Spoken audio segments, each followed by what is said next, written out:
Hello and welcome back to this episode of the Engage 8 podcast. I am Josh and my co-host Mike. Today it is our Wildcard Weekend preview. It's no longer Super Wildcard Weekend, so just Wildcard Weekend Oh, preview. super. We're going to give some of our best bets for this weekend, as well as recap the two semifinal games from college football with Notre Dame beating Penn State and Ohio State beating Texas. We'll start with Notre Dame 27, Penn State 24. You can get us started, Mike. Yeah, it's a very, very, very entertaining game. Very defense oriented. Both teams' defenses came to play, especially in that first half. Very low scoring, 10-3 by halftime.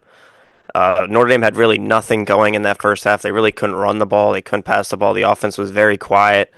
Riley Leonard gets banged up. He was forced to go to the medical tent. Looked like he might have a concussion. Steve Angeli comes in and leaves Notre Dame on a nice little drive. They were able to get a field goal to end that first half, and that was a big point in this game. Maybe the biggest drive of the game. He was 6 for 7 on that drive, 44 passing yards.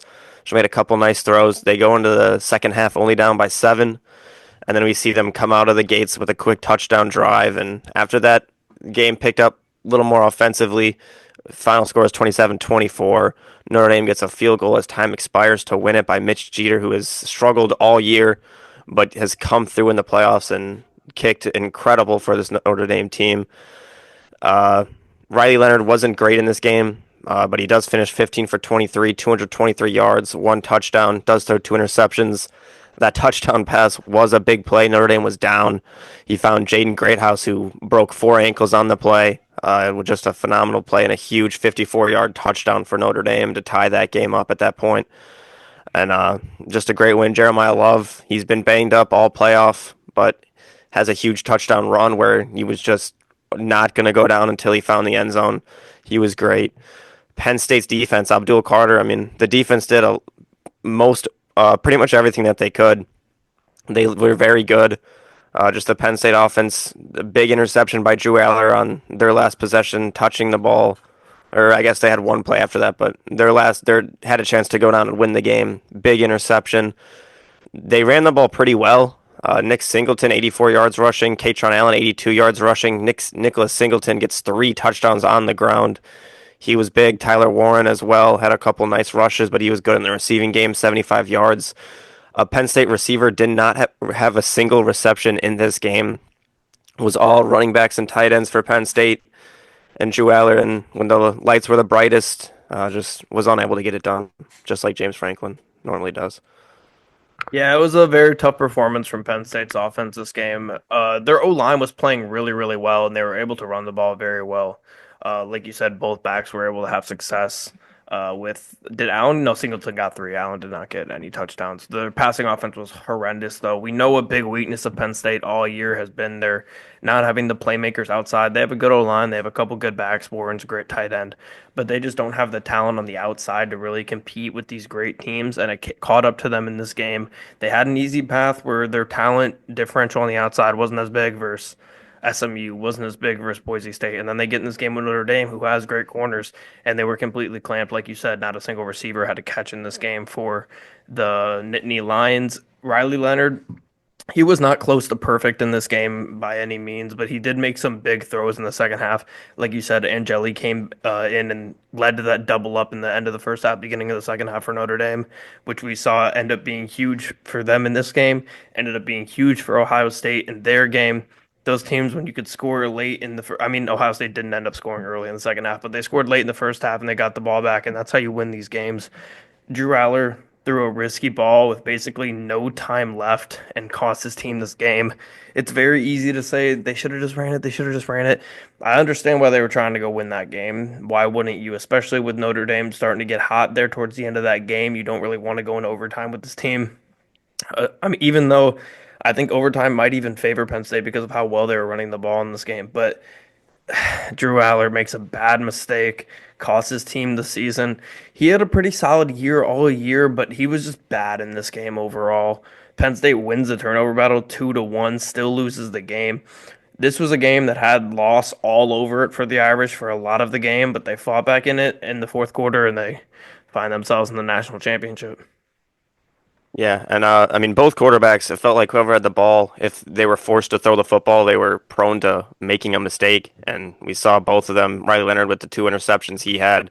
One of them was in the second half, and then Drew Aller late throws that interception and just kind of caused the team. Both teams ran the ball decent, but Notre Dame gets it done, and after losing to Northern Illinois early in the season, they now find themselves in the national championship for the first time in about 11 or 12 years since they went and played Alabama. And their opponent is going to be the Ohio State Buckeyes, who were playing a very OH. close game with Texas.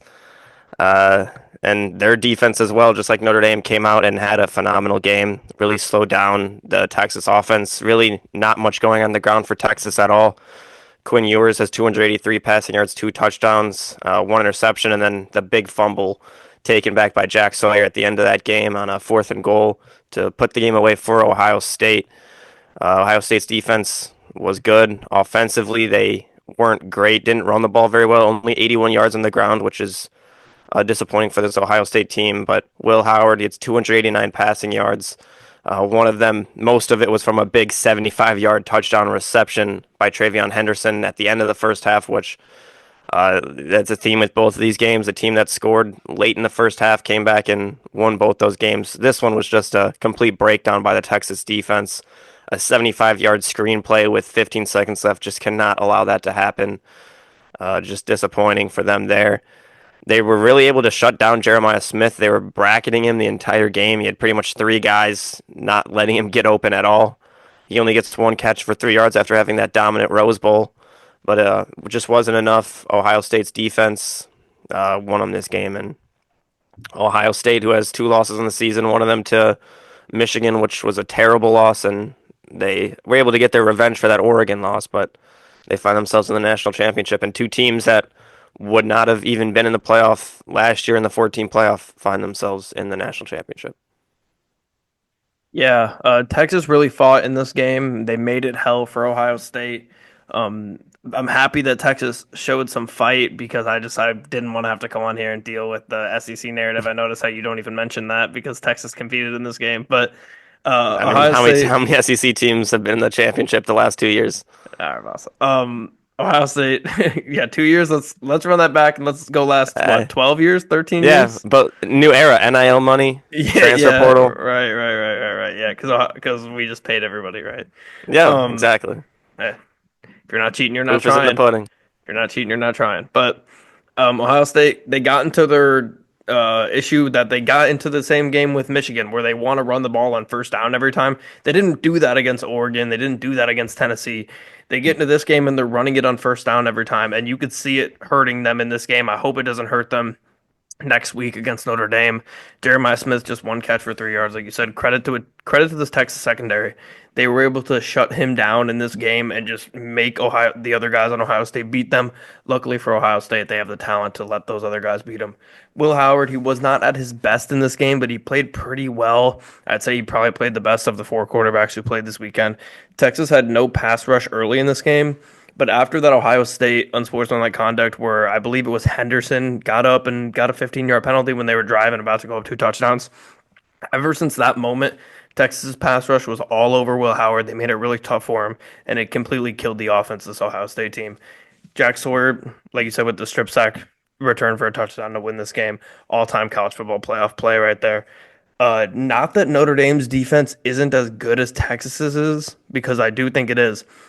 But I have confidence in Ohio State because they were able to adapt and find a way in this game against a super tough defense in Texas without even having to use their number one option. I think that's very encouraging, and I just hope Ryan Day does not choke it for these guys to go into the national championship. Yeah, and I wanted to find the stat that I'd seen last night. It was a TikTok stat, so who knows if it was true, but it basically said, can't find it, but no, Ohio State's defense has only given up 20 points 1 time this season, which was against Oregon, and then they came back and dominated that game, but they'd only given up like 1 or 2 passing touchdowns to, I think, receivers the entire season. This Ohio State defense is fantastic. Caleb Downs, he got an interception to put this game away completely at the end. And It it was was all already running back over. touchdowns for Texas this game, right? Yeah, There were a couple to the backfield. Jaden Blue, yeah. Yeah. So this Ohio State defense is very, very good, and we know Notre Dame has a great rush defense as well. It's going to be a very physical game between these 2 teams, but Ohio State just has a lot of guys on that defensive side and a lot of playmakers on the offensive side, way more than Notre Dame. And not way, I mean, I think they have more playmakers than Notre Dame that are also still Definitely on the completely outside. healthy. Definitely on the Yes, on the outside. outside completely. Notre Dame has Faison, and that's about all she wrote for Yeah, great receivers. great house is solid, Yeah, but I mean, you yeah. can't compare those two to Ibuka and Jeremiah Now they're Smith. not even comparable to Tate. No, yeah, Cardinal Tate too. That's three guys better than Notre Dame has one guy, in my opinion, on their outside. Running Yeah, backs, you can argue a little bit because Notre Dame's running backs are very good. Ohio State's running they backs are both have also great very backs. good, Yeah, but just more playmakers for Ohio State, and the Ohio State defense is scary. So it's hard to bet against touchdown Jesus though, but Ohio State has the playmakers. and I did want to say on the Notre Dame game, I forgot. Love did get that touchdown. He did not look great in that game. No, He looked like he was banged up. he did have that. I mean, he did have a very nice hurdle though after saying he wasn't Yeah, going to yeah, hurdle. that is true. The That fact is that true. I mean he could pull one of those out every game, it's just insane. And And he just levitates. no, he's crazy. And Abdul Carter as well, also playing injured. Oh my He's going to be a goodness. top three pick probably. He's phenomenal. And yeah, and he's going to be a force to come for a long time. Yeah, I mean, not it's not even just the fact that he's number 11. He plays for Penn State, but he does kind of play like Micah. Oh yeah, Like they have those. You can put him anywhere on the he, field. he was in the backfield that entire game with a banged up shoulder. Yeah. No, I think he's gonna be a Very phenomenal player for who knows where he'll go. I mean, maybe Patriots yeah. possibility. They could use some pass rush. Maybe someone trades up. Who knows? It's hard to really tell. Yeah, it's too early. It's too I early. I mean, still feel like there's gonna be two quarterbacks in the well, top five by the end of we the year. could also say that um, before we get in the NFL talk, Cleveland Browns quarterback Deshaun Watson does re-rupture his Achilles tendon and will most likely be out next season. And a lot of doctors say that that's pretty much a career-ending injury. So Yeah, so the only, if they're taking a quarterback, yeah, 100%. I mean, maybe yeah, Why wouldn't that they? that hurts the Giants a lot. They'd be insane at this point. Like what they've been trying to do is justify this trade and signing for the past 3 years.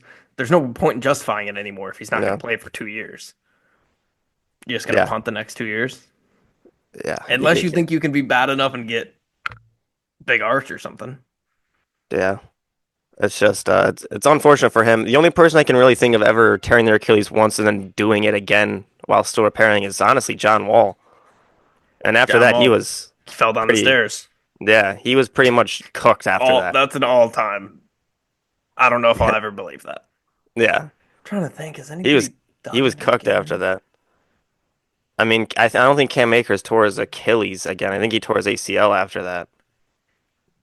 Dobbins, maybe? No, I think Dobbins was No, Dobbins never ACL tore it too. Yeah. twice. I And don't know. honestly, just looking at the tankathon, if the Did Kobe tear it twice? Or just no, once? just once. Just once.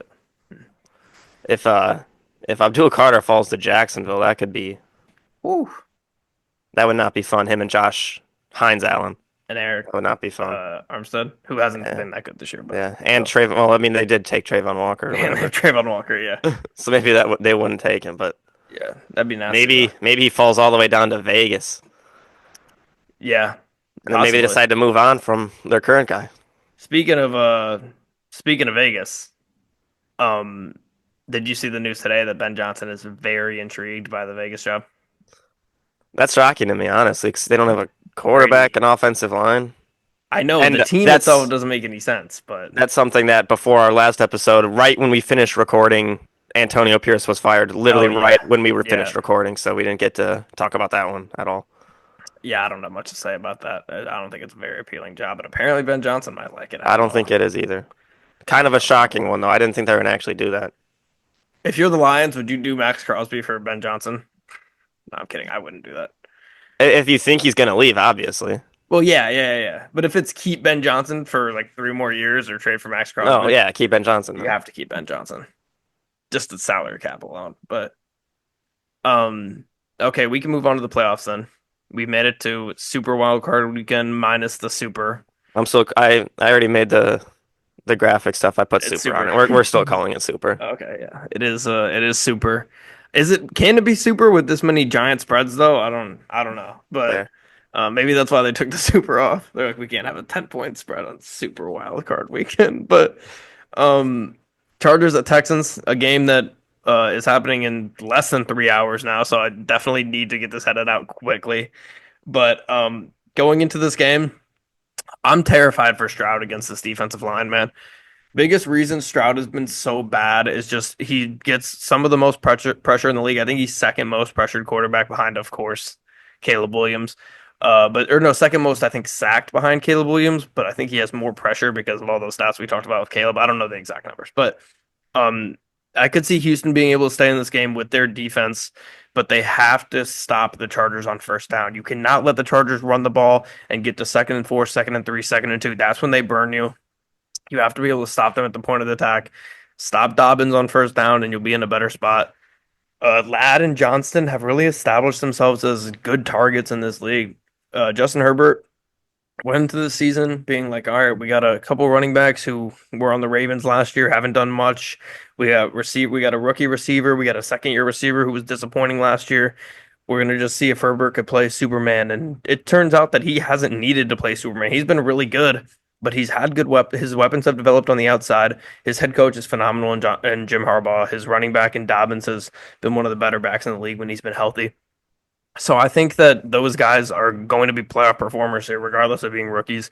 Houston has been pretty bad in the red zone offensively. Chargers, as we know, have the league's best red zone defense.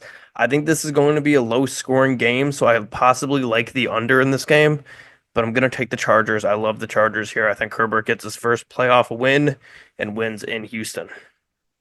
Yeah, I go back and forth on this game. As much as I think the Chargers are going to win, I've really yet to hear a person even really give the Texans a chance, which Me makes me neither. That think, that scares me. Yeah. which makes Yeah. me think the Texans have a chance. I know I think 90% of the money or something's on the Chargers, I but hate that.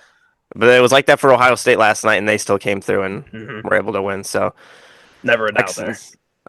Texans, Saturday 3:30 game on Wildcard Weekend.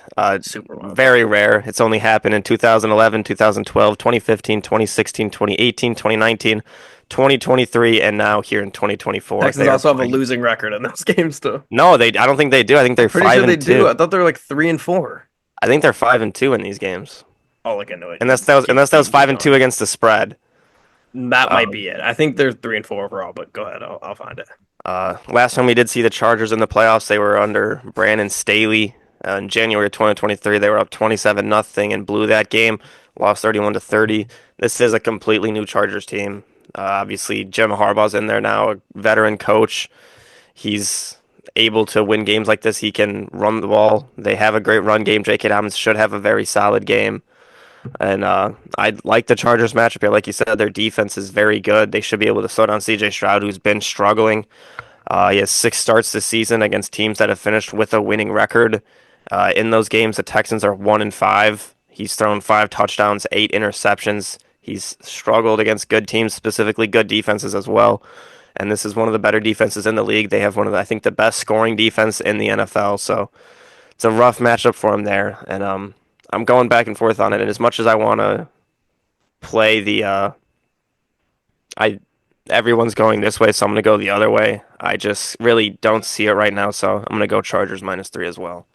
You're right. They are 5-2. They just have lost like every game after they've won.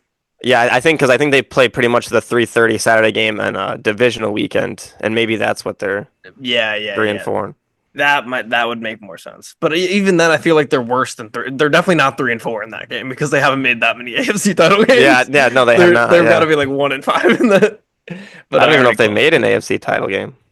I just had it up, so I might as well grab it I here. can't remember the Texans ever playing in an AFC championship. Neither can I. Actually, they might have been during a JJ Watt year. No, they have not. They're 0 and oh, they lost in 11 in the divisional, 12, 16, 19, 23. They're 0 and 5 in the divisional round in their team's history. Yeah, Pretty Six, impressive, honestly.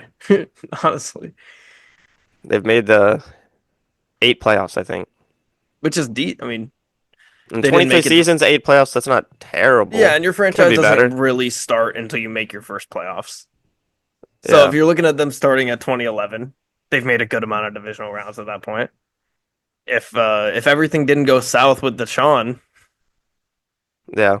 maybe they could have been there. But Maybe they'll make it this year. Who knows? But I doubt it.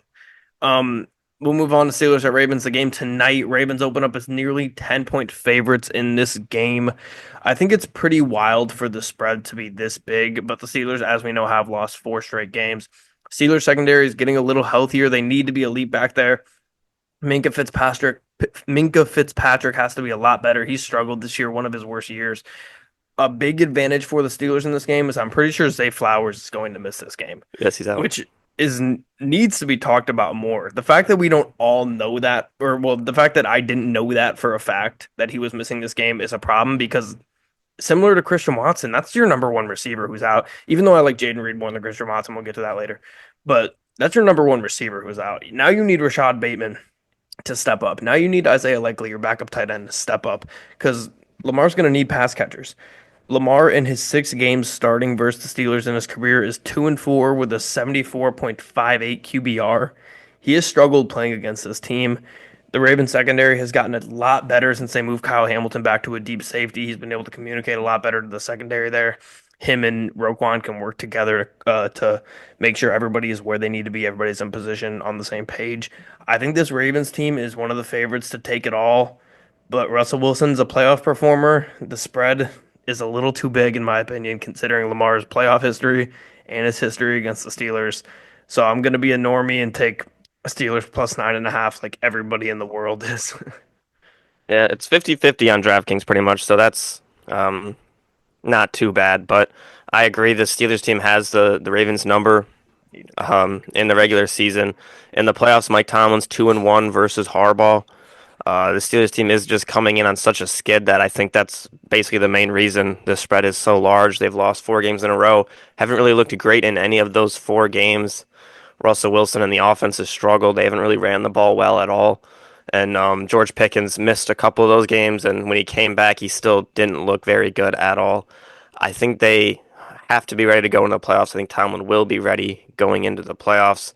And we know the Ravens' playoff history. They had a good wild card win last year, but then got to the divisional round, uh, played decent, or did they might have had the bye.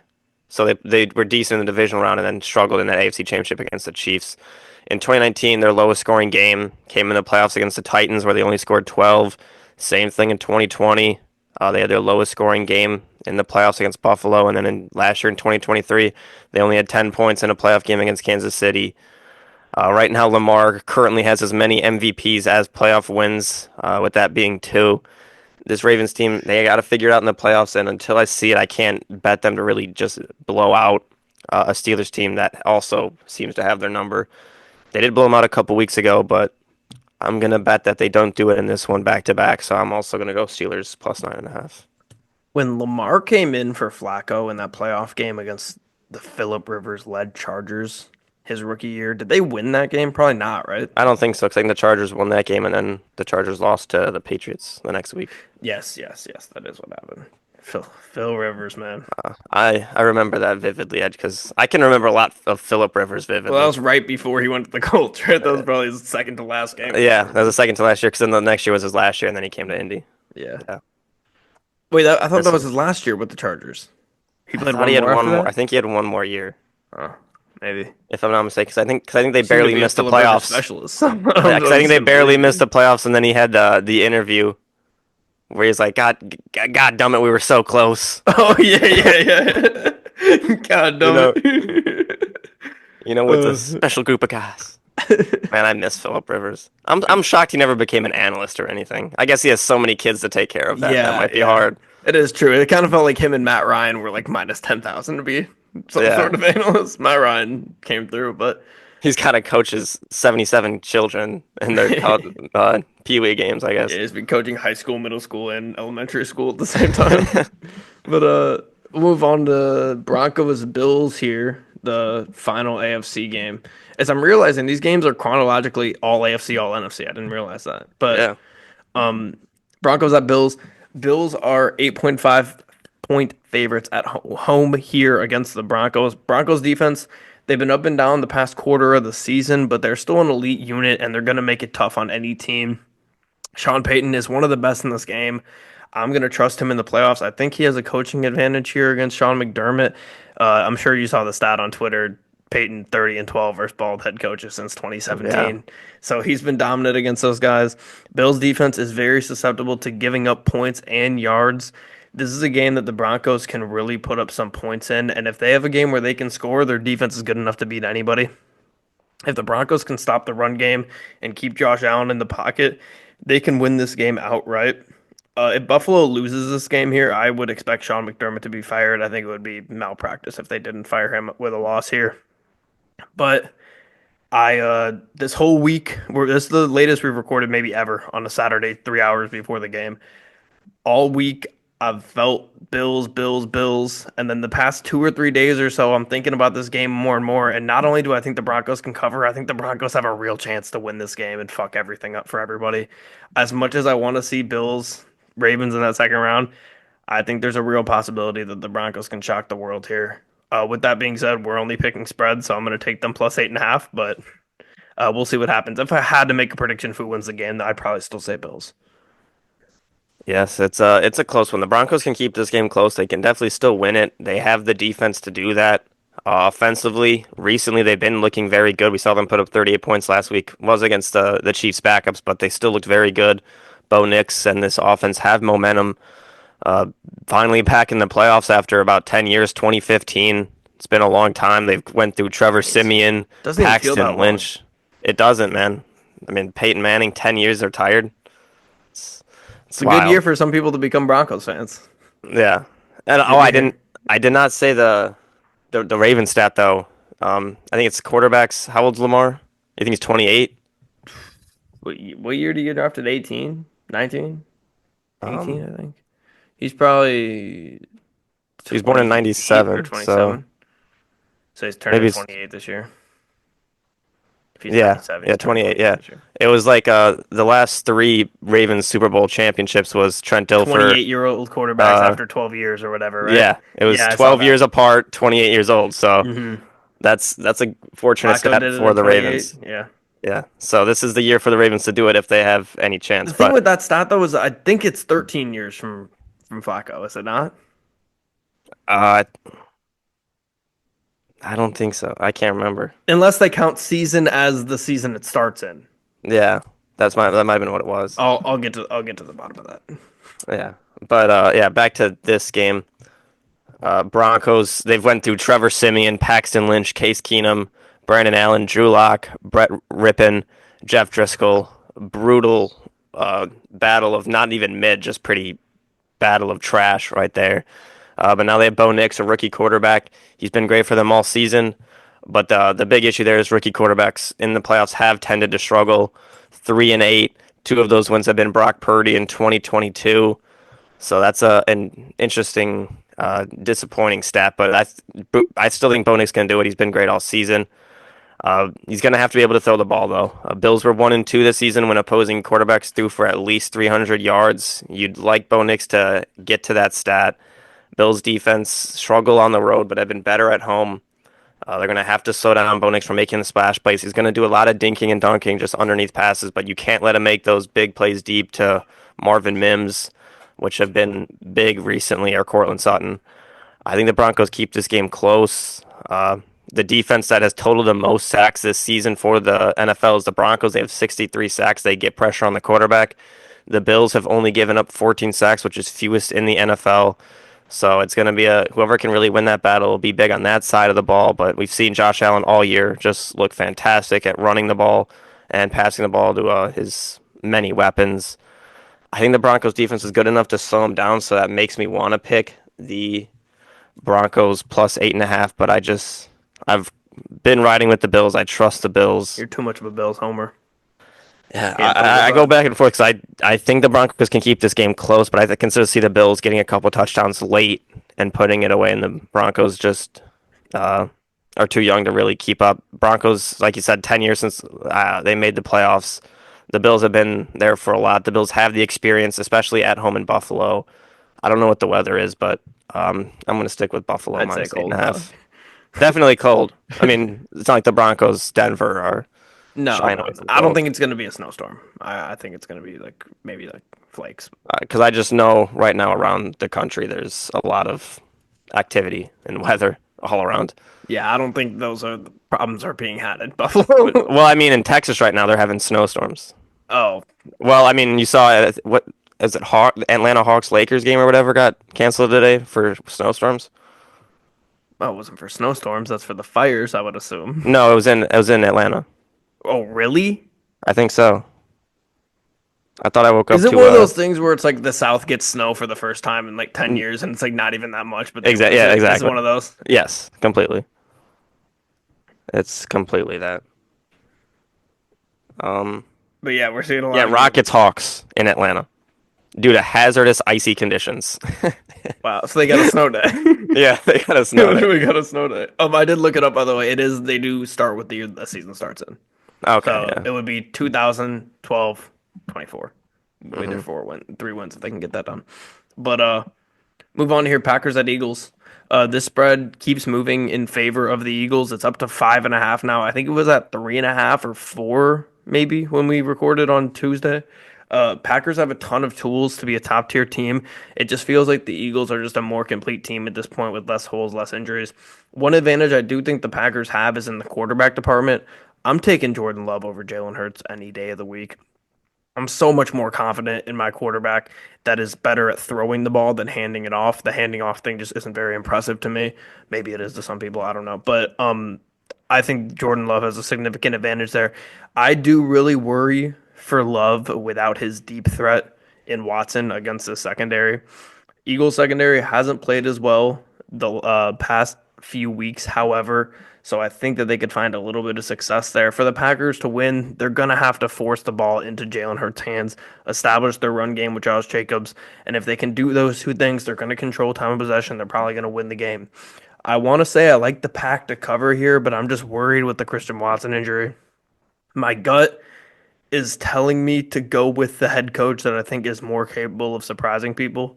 So I'm gonna go with the Packers plus 5.5. I think there's just such a head coach and quarterback advantage there. Despite the Eagles being having an advantage in everything else, a lot of times the playoffs comes down to your head coach and your quarterback, and I think the Packers win both those matchups. So I'm gonna take the Packers plus 5.5.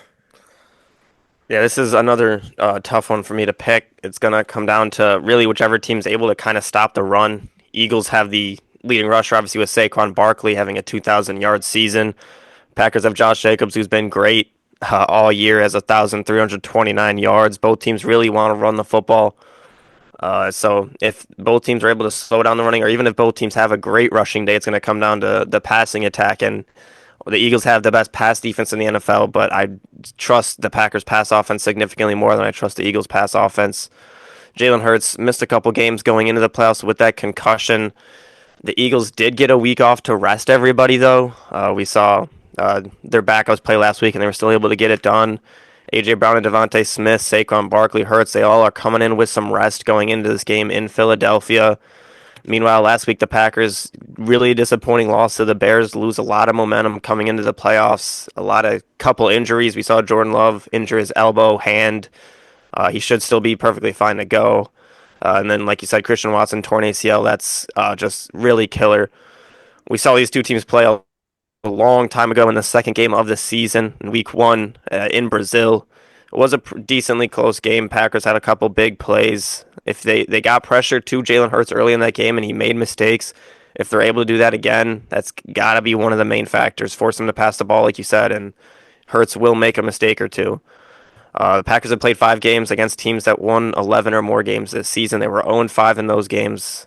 I mean, to be fair, 4 of those games were to the Packers and Lions, which no team could beat outside of the Lions. Really, were 2 of the Vikings' 3 losses, The Rams.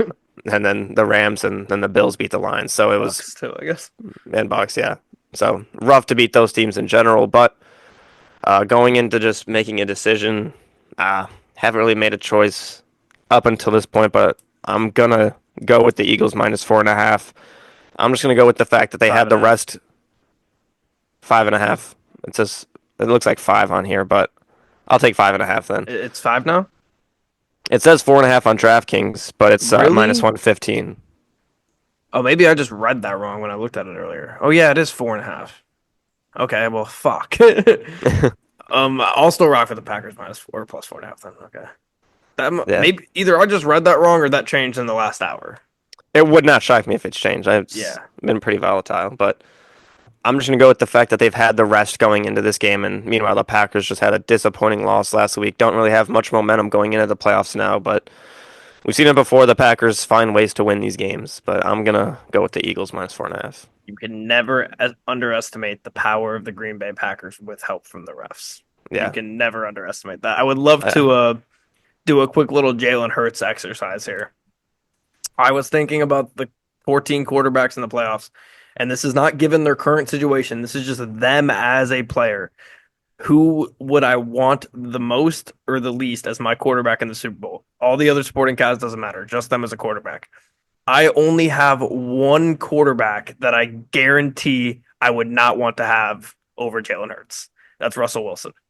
Every other quarterback, I think you Ah, can make an argument for. There's three that I would also, or there's two others that I probably would rather have Hurts over. That's Darnold and Nix. I'd rather have Hurts over Donald and Nix. Everybody else, I'd rather have them.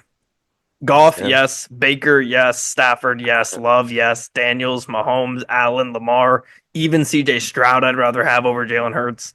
I put Herbert, I put Hurts in the same category as CJ Stroud, and I might still put both of them over Jane Daniels just because he's a rookie, and we've seen the, rookies struggle in the but playoffs. Daniels and Stroud can throw the ball downfield. Hurts can't. He has He can't move the football. He's had one good passing game he this has year. the tush push, which is pretty big. Every player can do that. No one chooses to. No, I mean he does a quarterback sneak better than anyone else. I just think I trust his experience though over Daniels. The experience does matter. Yeah. I guess that I wasn't really factoring that into consideration. I was just mainly thinking about them like Talent. talent wise.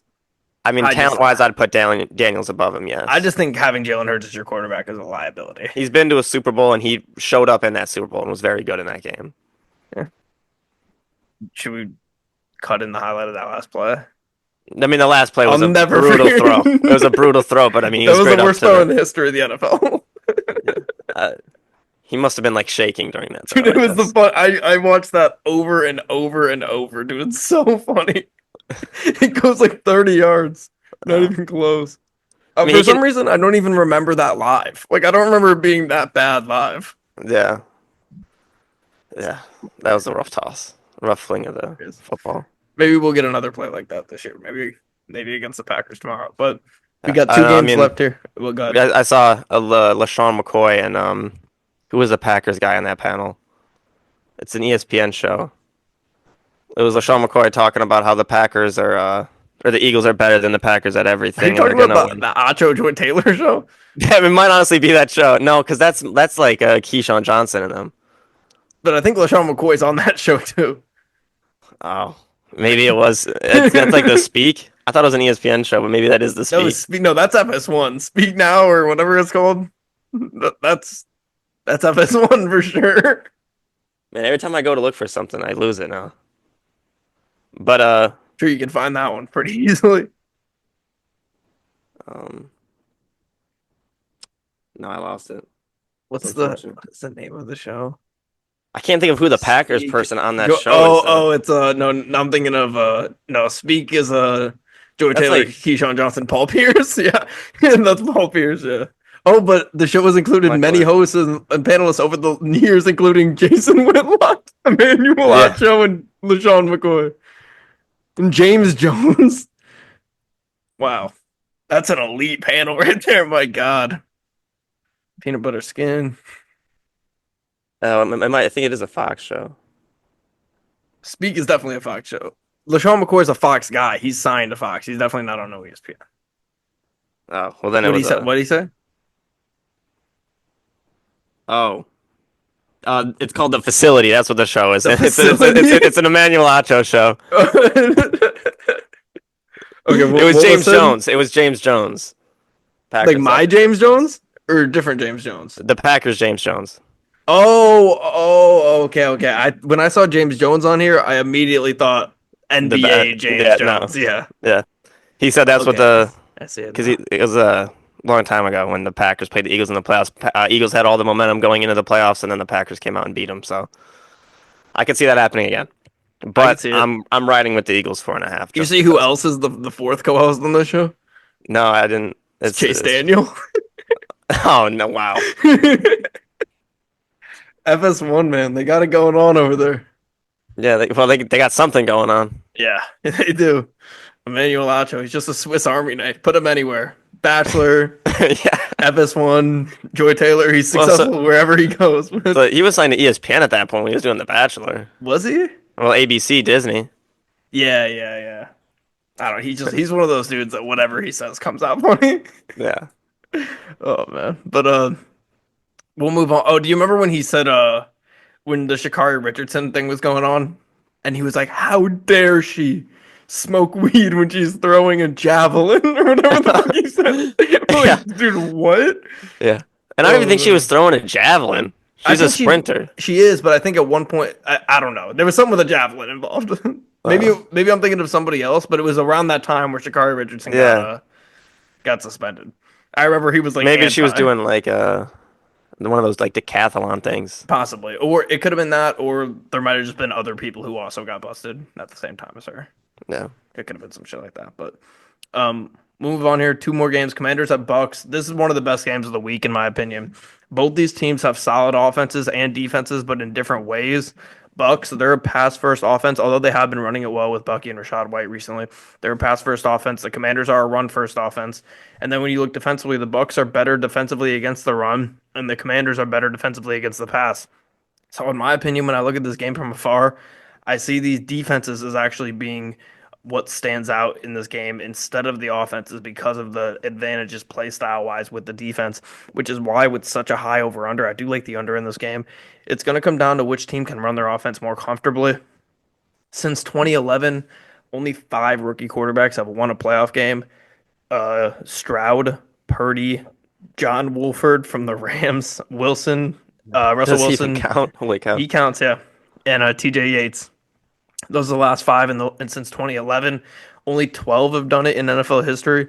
Winning a playoff game as a rookie is hard enough, but on the road versus an experienced Bucks team with great head coaching, good quarterback play, it's a tall task. I don't think we see a blowout, but I think we see Tampa Bay winning this game by about a touchdown. I'm going to take the Bucks -3. Yeah, I like the Bucks in this one as well. That rookie quarterback, pretty much for the same reasons you said. It's hard to win as a rookie quarterback, especially on the road. I love what Dan Quinn and Cliff Kingsbury have done all season. They've been a great duo. They've really gotten Jane Daniels going. They've been good late in the season here as well. We haven't seen that Cliff Kingsbury decline as much as we used to. But yeah, the first playoff game on the road is tough. The Commanders have had a big flair for the dramatic all year. The Hail Mary, they've won a lot of games late. But this is a playoff game. The Bucks have been there. They've been there multiple years in a row now. They've won this division about 3, 4 years in a row. They've been great. Baker Mayfield has experience. During the regular season, the Commanders gave up 137 and a half yards on the ground per game, which was third worst in the NFL, only ahead of the Saints and the Panthers. I like the Buccaneers really did not even have to pass the ball too much in this game with Baker. Just give that ball to Bucky Irving all game, and I think he could have a huge game. 5 games against the three worst rushing defenses this year. They played the Commanders earlier in the year. They went 5-0 in those games, outscored their opponents by an average of 37.8 to 20.6. They're 7-1 when they rush for at least 140 yards. I like them to run the ball a lot with Bucky Irving, get him going. Even if Rashad White, he can have a big game as well. I think they're going to find their groove there. They've been pretty up and down all season. We've seen games where they dominate. We've also seen games where they lose to a team like the Cowboys in the middle of a playoff race. But I like them to find their groove, run the ball very well, and win this game against a young rookie quarterback. So I got Bucks -3 as well. Okay, last game here, Monday night, Vikings at Rams. This game is in Glendale now, and a lot of money has come in on the Vikings in the past few days. Spread went from 1.5 to 3 for the Vikings. Both these teams I have a lot of concern about. Biggest thing for the Rams is their O-line. They have to open up some holes for Kyron, and they have to protect Stafford on all those blitzes. Although it didn't look like it versus the Lions, the Vikings have a really good run defense, which gives me a lot of concern about the Rams offensively. Their passing offense just has not been it the last month or so. They've been really relying on running it with Kyron, and this is not a game where they're going to probably be able to have as much success as they would like to with Kyron. On the other side, though, Jared Verse can absolutely get past this whole line and get to Darnold, which we all know is the key to shutting him down. You have to make him see ghosts. You have to hit him hard back there.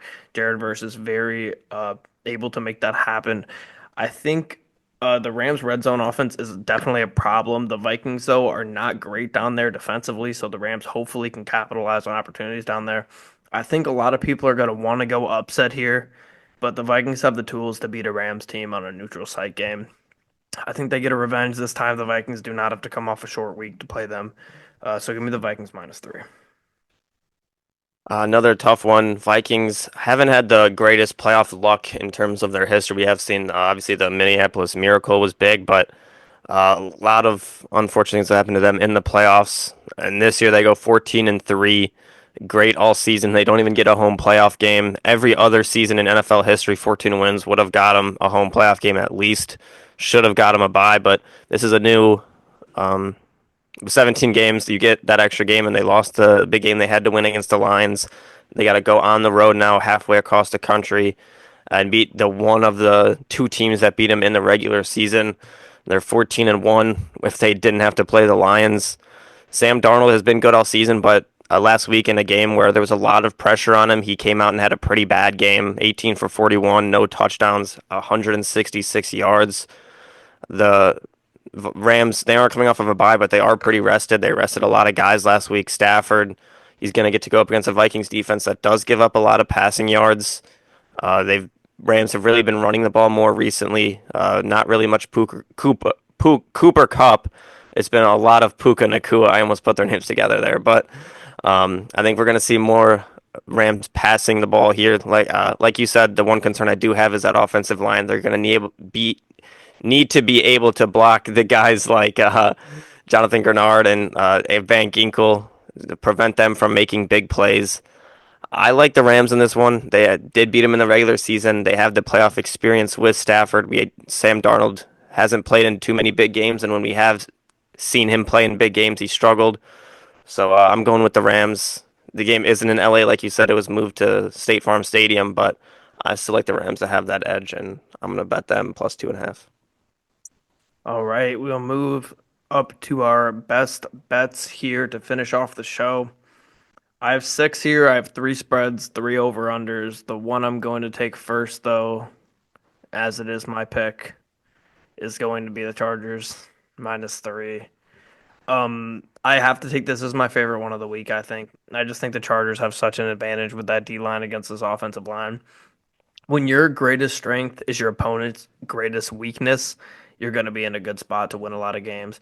And as much as I like D'Amico Ryans, I think he's going to kind of be in a blender trying to coach against Jim Harbaugh. So give me Harbaugh to win a playoff game in his first year back in the NFL -3. Give me the Chargers. Yeah, and your reason, the biggest strength being your opposing team's biggest weakness, is kind of the reason for my pick as well. I'm going Buccaneers -3.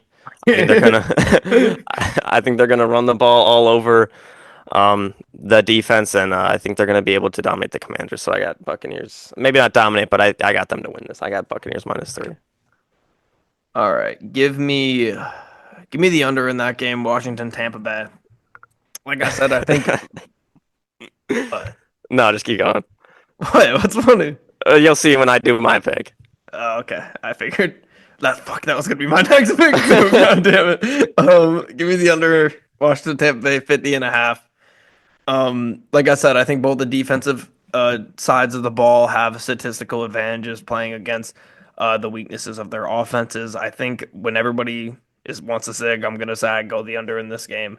And you have two head coaches who specialize in defense as well. So give me Todd Bowles and Dan Quinn having a duel first round.